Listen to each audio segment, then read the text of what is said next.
السلام عليكم ورحمة الله وبركاته. ازيكم يا حبايب قلبي، عاملين ايه؟ يا رب كده تكونوا بألف خير وفي صحة وسعادة. بدأنا كده النهاردة ان شاء الله نبدأ يومنا بالصلاة على محمد. اللهم صل وسلم على سيدنا محمد وآله وصحبه أجمعين. النهاردة صباحنا كده الصبح زي ما انتم شايفين. قلت انا هعمل ايه؟ هنعمل الكماج اللي للسحور، كماج كده للسحور طري.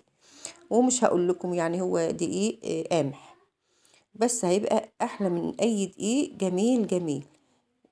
فانتم ان شاء الله يلا تابعونا كده، شوف هنعمل الكمك بتاعنا ازاي. انا جبت هنا انا جبت هنا معلقه خمير، ومعلقه سكر كبيره، وثلاث معالق دقيق. وهقلبهم كده مع بعض بكوبايه ميه دافيه، وهسيبهم كده على جنب اما يتخمروا معانا. وده الايه المحسن اللي انا عملته، ده محسن خبز. فانا ان شاء الله جبت دقيق بتاعنا حوالي 2 كيلو ونص دقيق. جبت معلقة ملح صغيرة زي ما انتم شايفين، وكوباية سكر. وحطيت كده المواد الجافة كده على بعضها. ونزلت هنا عارفين الشرش بتاع اللبن بتاع الجبنة؟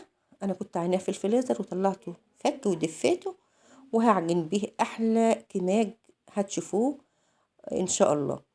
انا جبت بقى العجين بتاعنا. هنزل بقى بالمحسن الخبز اللي انا عملته، اللي هو الدقيق والخميره والسكر والميه. شوفوا بقى، طالما ان هو بقى كده عمل فقاقيع كده واتنفخ معانا، يبقى الخميره بتاعتنا شغاله وجميل. انا هنزل عليه كله طبعا. همسح البوله دي، همسح، مش هخلي فيها حاجه. هنزل بها على العجين بتاعنا. هنعجن العجين بتاعنا زي ما انتم شايفين. وهن وجبت هنا كوباية زيت بعد ما عجنت العجين بتاعنا كويس. انا نزلت بكوباية الزيت في الاخر خالص. دي بتخلي الكماج بتاعنا جميل وطري وزي الفل. انا كده خلاص، انا عجنت العجينة بتاعتنا. ودي يا حبايب قلبه دقيق، اللي هو دقيق القمح الغلة العادي البيتي، مش شارياه ولا حاجة. وزي ما انتم شايفين، انا جبت الطبلية بتاعتنا، وبخبز عليها كده وانا قاعدة. انا طبعا قاعدة وبخبز العجين اللي هو الكماج بتاعنا كده. وهنرصه كده لما على صينية. جبت جنب صينية وحطيت عليها كده. طبعا عندي عاملة له خلقان نظيفة، ورصيته. ولما خمر ورفع سويته زي ما انتم شايفين، هو طلع بالشكل اللي انتم شفتوه ده. هنبقى ندور بقى على الفطار بتاعنا. الفطار بتاعنا طبعا انا عندي بسلة وعندي لحمة.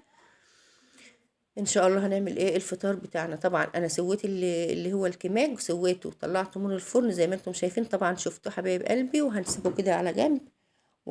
هنعمل اللحمه بتاعتنا. انا جبت الميه بتاعت اللي هنسوي فيها اللحمه، نزلت فيها بجزرايه وبصلايه وطماطمايه وفلفل، حوالي 5 6 فلفلات اسمر صحيح، وورق لورا و3 فصوص حبهان.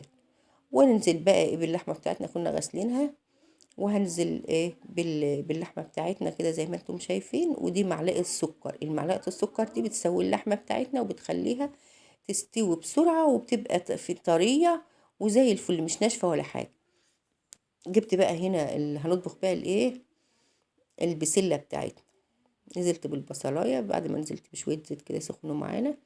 نزلت بالبصلاية هنقلبها.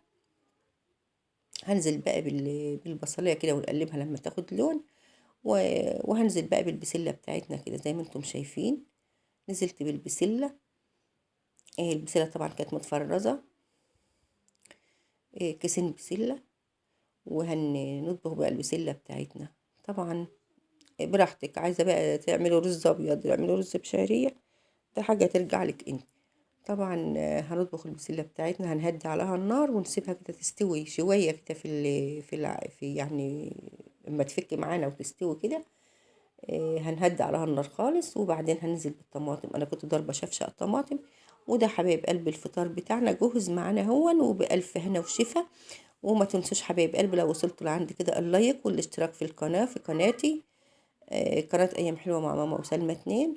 وده كان الفيديو بتاعنا، فطار بسيط. واشوف اشوفكم على خير في فيديو جديد.